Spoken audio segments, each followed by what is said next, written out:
Hey there, cats and kitties. I am the Blues Man, Johnny Blues, and with this video, I'll be discussing my thoughts on episode 19 of the anime series Log Horizon 2.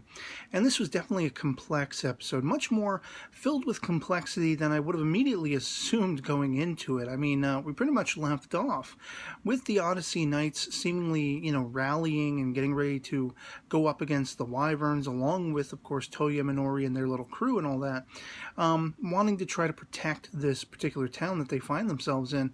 And we do pick up with that, but it's very strange, sort of the reasoning as we find uncovered in this episode.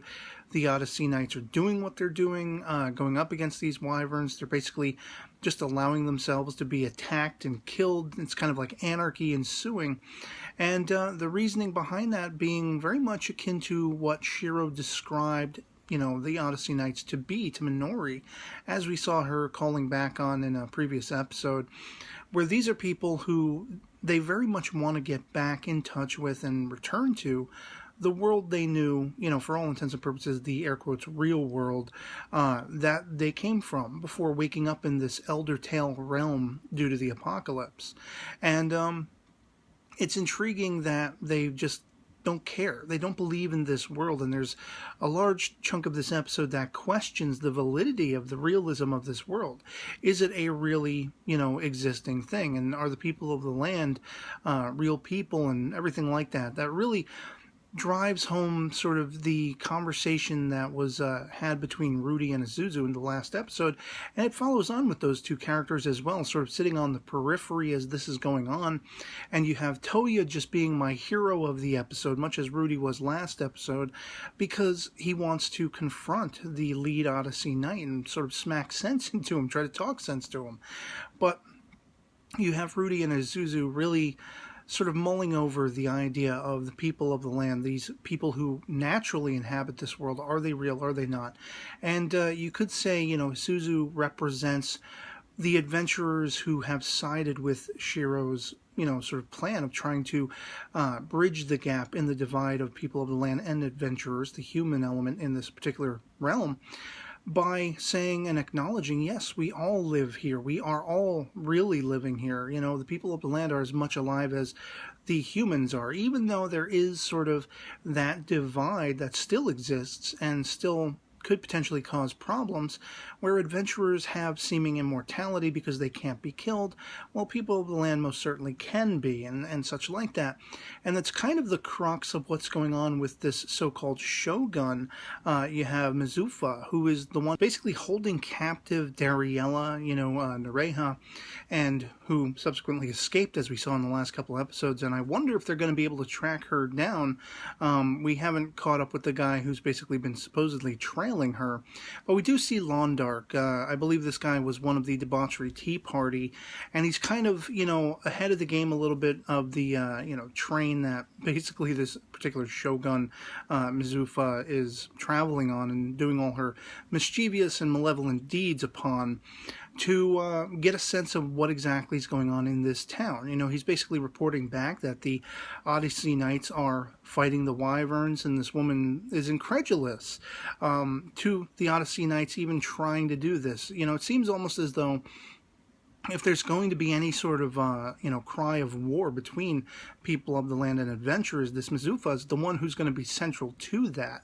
Because of her, as I say, malevolent deeds, she's basically using people of the land, using people of her own sort of culture, if you will, to either, I guess you could say, it's debatable because of the terminology they use, but either they are siphoning out of or using as vessels for people of the land these nightshade warriors, these monsters and creatures and things, and the idea behind that being that the summoners will be able to tremendously max out their EXP and just level up at super normal speeds and such like that. And I'm wondering, is the purpose of this to basically create an army to go head-to-head and have matching strength with the adventurers in this particular realm? Does she want to conquer and perhaps even rule this Elder Tale realm? That's all what is called into question in my mind in any case with what she's doing, and how this coincides and affects sort of the surroundings,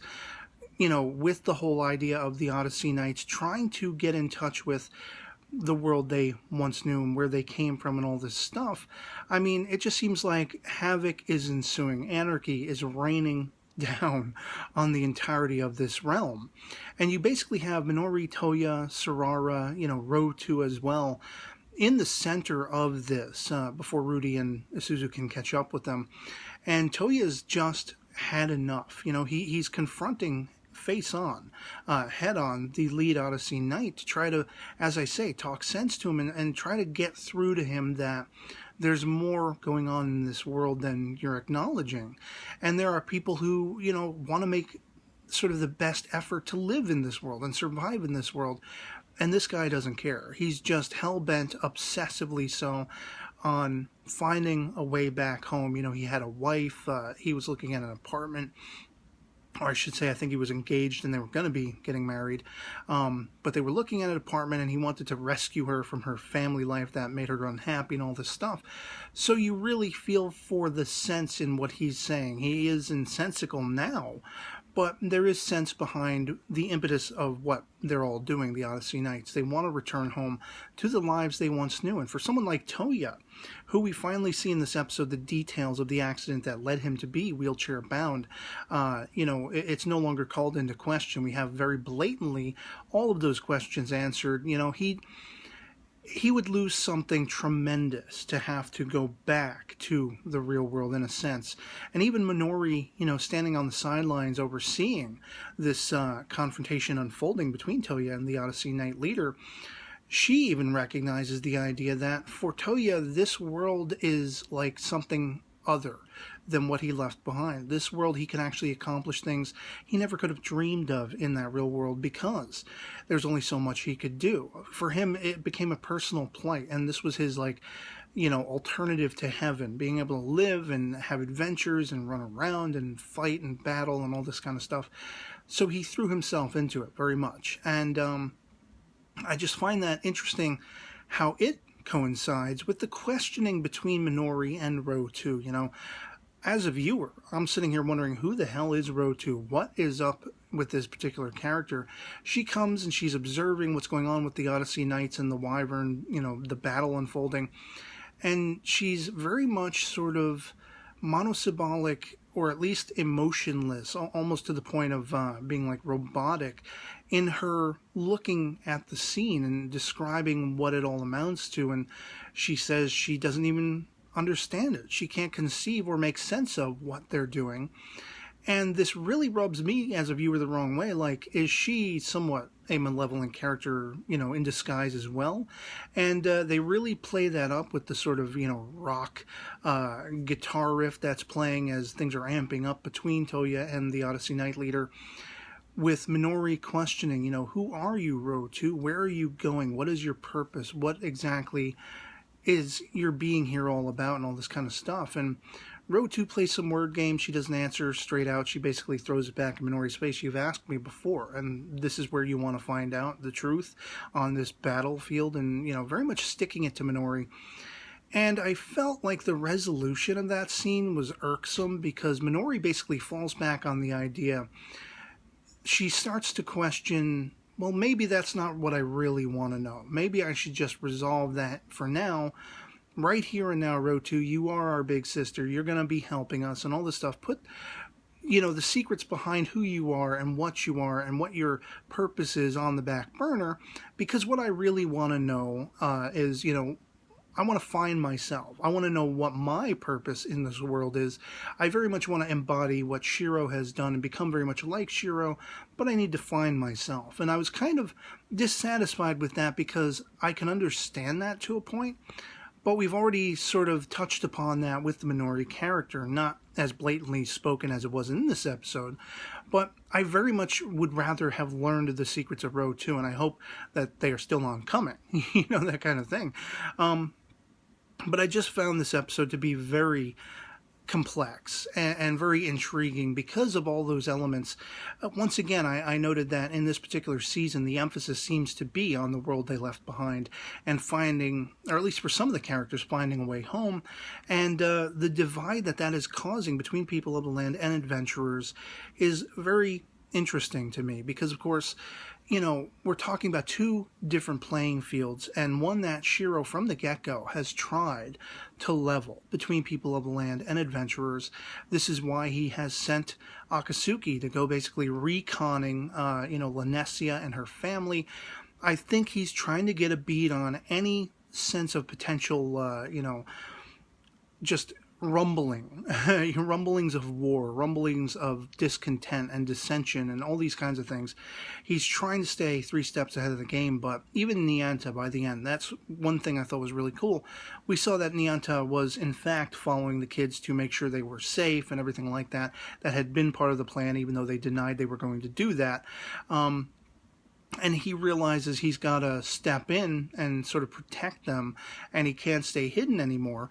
But this coincides with Londark realizing that Nyanta's in the fold, and, you know, what sort of old repercussions are going to be brought up because of that. 2 former members of the Debauchery Tea Party.